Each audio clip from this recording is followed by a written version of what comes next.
Olá, alunos JAF, sejam bem-vindos a mais uma videoaula, professora Kelly de Biologia.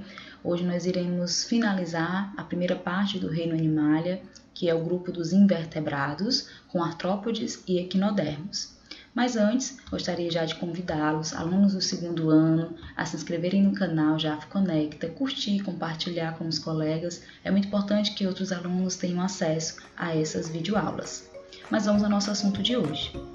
Bom, os artrópodes compreendem o grupo com maior número de espécies e indivíduos. Esse grupo também ele é o mais bem sucedido, pois eles conseguiram conquistar os mais variados ambientes, ambiente aquático, terrestre, entre outros. Todo esse sucesso evolutivo se dá principalmente pela sua principal característica, que é pés articulados, ou seja, artrópodes vem de artros, que significa articulação, e podes, que significa pés ou perna. Esse grupo de animais, além disso, eles têm também um corpo metarizado, que são segmentos que nós já vimos na presença dos anelídeos. Esses metâmeros, eles sofrem fusão, que vai dar origem aos tagmas, que são as partes separadas, como cabeça, tórax, abdômen. Esse processo ocorre por meio da tagmatização. Outras características também existem nesses animais, como por exemplo serem triblásticos, ou seja, 3 tecidos embrionários, celomados, simetria bilateral e serem protostômios. Uma outra característica também importante para o sucesso evolutivo desses animais é a presença do exoesqueleto ou exoesqueleto de quitina, ou seja, um exoesqueleto rígido que confere uma função semelhante a uma armadura, que protege, mas também previne a perda excessiva de água. Isso para o ambiente terrestre é muito importante. Esse exoesqueleto ele tem a vantagem de ser proteção, porém ele tem desvantagens como não acompanhar o crescimento do animal. Então, a cada ciclo, esse animal ele precisa sofrer o que nós chamamos de ecdise ou muda, que é a troca do exoesqueleto, a substituição desse exoesqueleto para que ele possa dar continuidade ao seu crescimento. Como podemos observar nessa imagem, ocorre a liberação de hormônios que vão produzir aí um novo exoesqueleto para esse animal. Aí nós temos um grupo, como por exemplo caranguejos, lagostas, aranhas, insetos, que são os principais representantes desse filo. Aqui nós temos 2 representantes, um gafanhoto e uma lagosta, com as suas principais características. Observando aqui o gafanhoto, podemos observar aqui a presença dos metâmeros. Esses metâmeros fundidos deu origem aqui ao abdômen, que é um tagma, o tórax e a cabeça. Podemos observar bem separado. Outra característica é a presença, nesse caso dos insetos, de asas e articulação, que é o encontro aqui de 2 partes dos seus membros, que vai dar aí a principal característica do filo. Aqui nós temos uma lagosta que tem aqui, além dos pés articulados, com funções variadas, Observe que essas articulações aqui vão ter como principal função as pinças como defesa. Nós temos peças bucais, também são peças articuladas. Nós temos também aqui os pleópodes com função de locomoção, os periópodes com função de natação, antenas sensoriais. Então, as funções são as mais variadas. Outra característica interessante é a fusão que ocorreu entre a cabeça e o tórax, que nós vamos dar um nome chamado de cefalotórax. Outro grupo também de animais com características semelhantes são as aranhas. Observem que as aranhas também têm pés articulados, têm as quelíceras, os pedipalpos, que ajudam no movimento com o alimento, os seus 4 pares de pernas e uma novidade que também é a fusão aqui que vocês podem observar, o abdômen e a fusão aqui do cefalotórax, cabeça com tórax. Vamos falar um pouco sobre a fisiologia desses animais. Os artrópodes eles têm um sistema digestório completo, com boca e ânus, um tubo digestivo com características diferenciadas, dependendo do seu tipo de alimentação. E aí eles vão ter peças bucais, como podemos observar aqui, o gafanhoto, um aparelho mastigador, pernilongo, picador, borboleta, sugador. Então, vai depender muito do tipo de alimento que esse animal tenha. Outra característica, né, são esses animais terem digestão extracelular. Temos também o sistema excretor variado, dependendo também do tipo do animal. Os crustáceos, por exemplo, têm a glândula verde, os insetos e aracnídeos, túbulos de Malpighi, e os aracnídeos, glândulas coxais. Temos também o sistema nervoso, né, com o cérebro e um nervo, uma cadeia nervosa ventral. O sistema respiratório também variado de acordo com o habitat desse animal. Por exemplo, os crustáceos vivem no ambiente aquático, têm sistema respiratório branquial. Já os insetos e os aracnídeos vivem no ambiente terrestre, têm sistema respiratório traqueal. E ainda temos aracnídeos com sistema respiratório pulmonar ou filotraqueal. Dando continuidade, nós podemos observar aqui nessa imagem também o detalhe da traqueia e o sistema circulatório, que tem como principal característica também ser aberto, um sistema que circula uma substância chamada de hemolinfa, né, que é o líquido sanguíneo. Temos também um sistema sensorial com olhos e órgãos de equilíbrio. Falando um pouco da reprodução, esses animais eles têm o sistema reprodutor por meio sexuado. Reprodução sexuada são dioicos, ou seja, existe os dois sexos e eles têm fecundação externa ou interna. O seu desenvolvimento ele pode ser direto ou indireto. Indireto, lembrando que é aquele que existe um estágio larval. E nesse processo eles podem sofrer uma metamorfose gradual ou completa, veremos mais à frente. Aqui nós temos os 3 tipos, né, de transformações, né, de desenvolvimento. Os ametábolos, que são aqueles que não sofrem metamorfose, existe a fase de ovo e depois o animal ele se desenvolve da mesma forma que é quando no início ele vai ter na fase adulta, então ele não sofre metamorfose, um desenvolvimento que nós chamamos de desenvolvimento direto. Aqui nós temos os hemitábulos, que são aqueles que sofrem uma metamorfose incompleta. Os gafanhotos é o principal representante. Aí nós temos aqui o animal adulto, a fase de ovo, a fase da ninfa, né, que são essas estruturas, e observem que nesse processo de ovo, ninfa até o adulto, a única diferença foi o tamanho, claro, e a presença de asa, né, que não tem aqui nas ninfas. Então, é uma metamorfose incompleta. Enquanto que os holometábolos são aqueles que sofrem metamorfose completa. E aí nós vamos identificar aqui vários estágios, né? A pulpa, né? O ovo, a lava, a pulpa, né? E o animal adulto. Quanto à classificação, os artrópodes eles são classificados em 4 grupos. Nós temos essa classificação obedecendo critérios como a divisão do corpo e o número de apêndices, como patas e antenas. E aqui nós temos os principais representantes.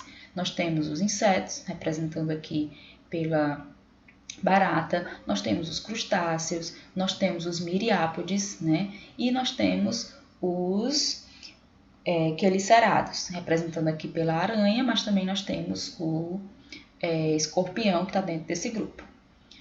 Vamos conhecer primeiro falar um pouco dos insetos, né? Os insetos são animais que vivem em ambientes terrestres, né? São os mais variados, têm um corpo dividido em cabeça, tórax e abdômen.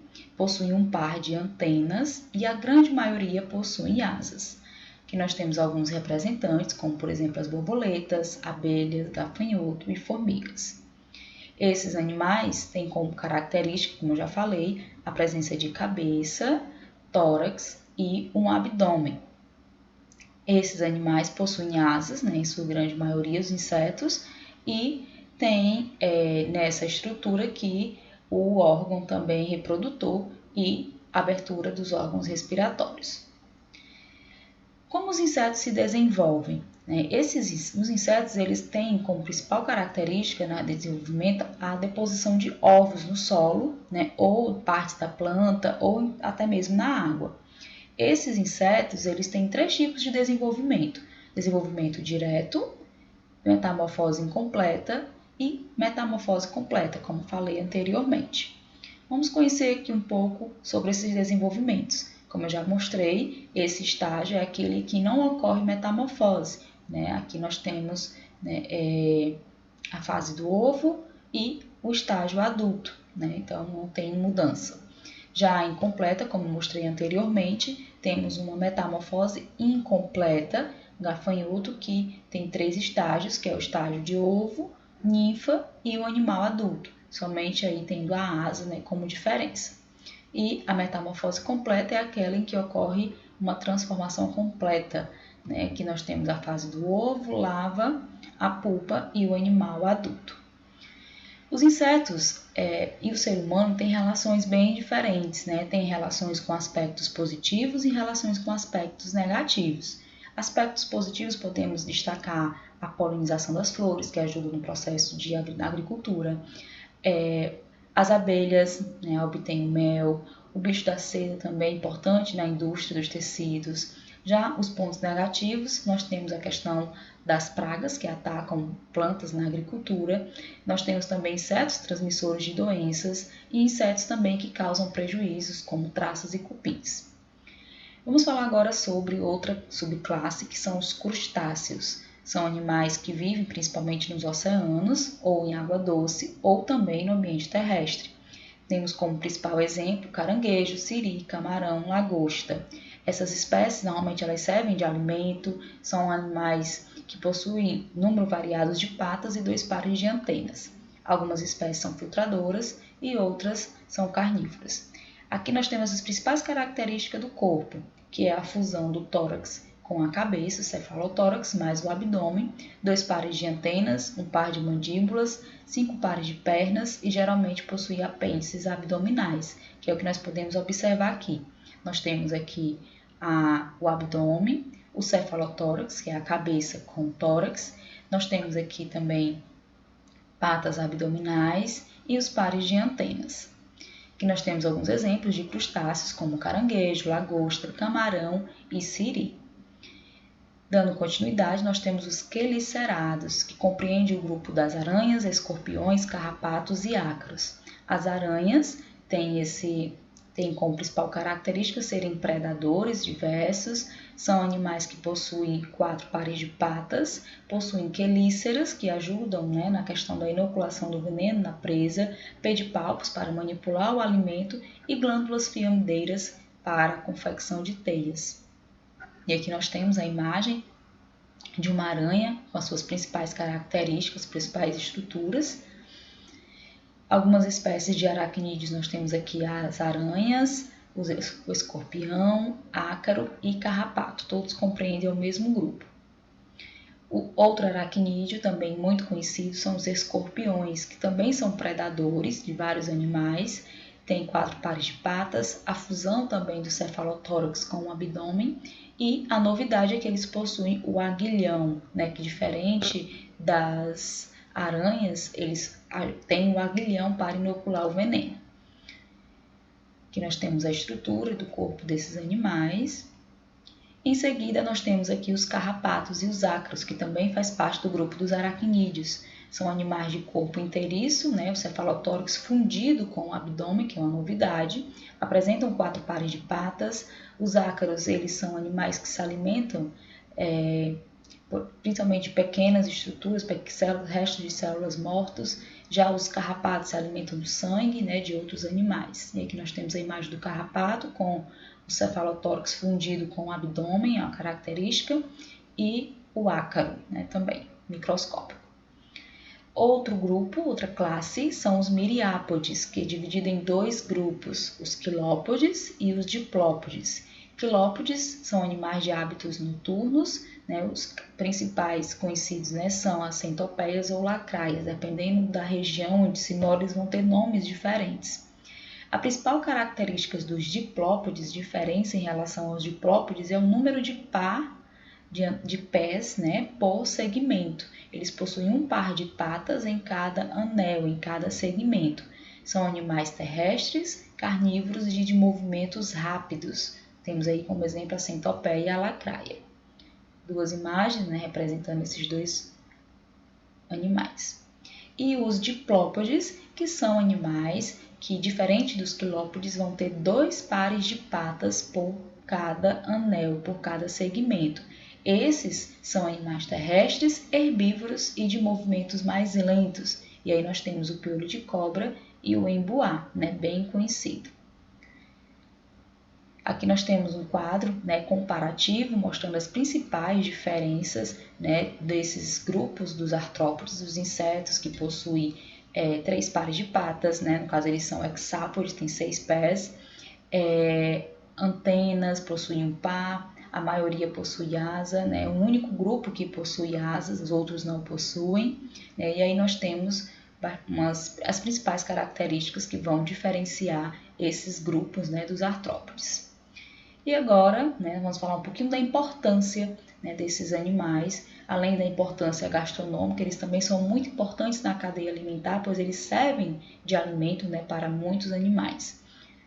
Outra característica, outra questão também relacionada ainda sobre os artrópodes é a questão dos problemas, né? Alguns representam pragas, né? Agem como pragas, vetores de doenças e também fobias, né? A muitas pessoas, como a aranha, por exemplo. Encerrando os artrópodes, nós vamos agora finalizar o grupo dos invertebrados com o filo Equinodermos. Os equinodermos, né, têm como principal característica equino, espinho, dermatospele, ou seja, pele com espinhos. São animais exclusivamente marinhos, são animais que têm um esqueleto interno calcário, que é uma novidade evolutiva. São triblásticos, celumados, têm simetria bilateral, radial e pentarradial, como é o caso das estrelas do mar. São deuterostômio, isso representa uma novidade, né? O seu blastóporo ele vai dar origem primeiro ao ânus, uma característica bem interessante. Eles têm vida livre e são exclusivamente marinhos, como eu falei. A estrutura do seu corpo eles possuem como característica também interessante a presença de um endoesqueleto, né? Diferente dos artrópodes que têm um esqueleto fora, eles têm um esqueleto interno, né? Placoso, e não possuem cabeça. Outra característica importantíssima em relação aos artrópodes, aos equinodermos, né? É a presença de um sistema hidrovascular ou sistema ambulacrário, que nada mais é do que uma rede de canais, né, que tem como principal função a locomoção, né, por meio dos seus pés ambulacrários, a fixação sensorial, captura de alimento, respiração e excreção. Então, essa estrutura, que é uma rede de canais, nada mais é do que uma rede de canais de água. A água ela passa por dentro desses canais e desempenham essas funções. A fisiologia desses animais: o sistema digestório é completo, digestão extracelular. Eles possuem uma boca ventral, que nós chamamos também de lanterna de Aristóteles, como é o caso, né, dos ouriços. Alimentos: normalmente eles são carnívoros, alguns se alimentam também de algas, pequenos animais ou outros detritos. O sistema nervoso é em torno da boca, né, onde ocorre aqui, de onde partem, né, tem um anel neural e de onde partem aí os nervos radiais. O sistema respiratório e circulatório são reduzidos ou ausentes e tem sua função exercida pelo sistema ambulacrário, como eu falei anteriormente. Já o sistema reprodutor, né, eles são animais dioicos, ou seja, existe macho e fêmea, né, são animais de fecundação externa e desenvolvimento indireto, ou seja, existe um estágio de larva, né, um estágio larval. Além disso, eles também sofrem um processo de regeneração, que também é muito importante, né, para o desenvolvimento desses animais. Vamos à classificação, né? Os equinodermos são animais divididos em alguns grupos, algumas classes. Podemos observar aqui a classe asteroide, que compreende as estrelas do mar, os equinóides, que são os ouriços do mar, holoturoides, pepinos do mar, crinóide, lírios do mar e os ofiuroides ou ofiuros, que são as serpentes do mar. Podemos observar aqui a representação desses grupos, né, as asteroides com as estrelas do mar. Observe a presença de espinhos, que compreende, né, pele com espinhos, compreende o nome do filo. os ofiuros, né, que são as serpentes do mar.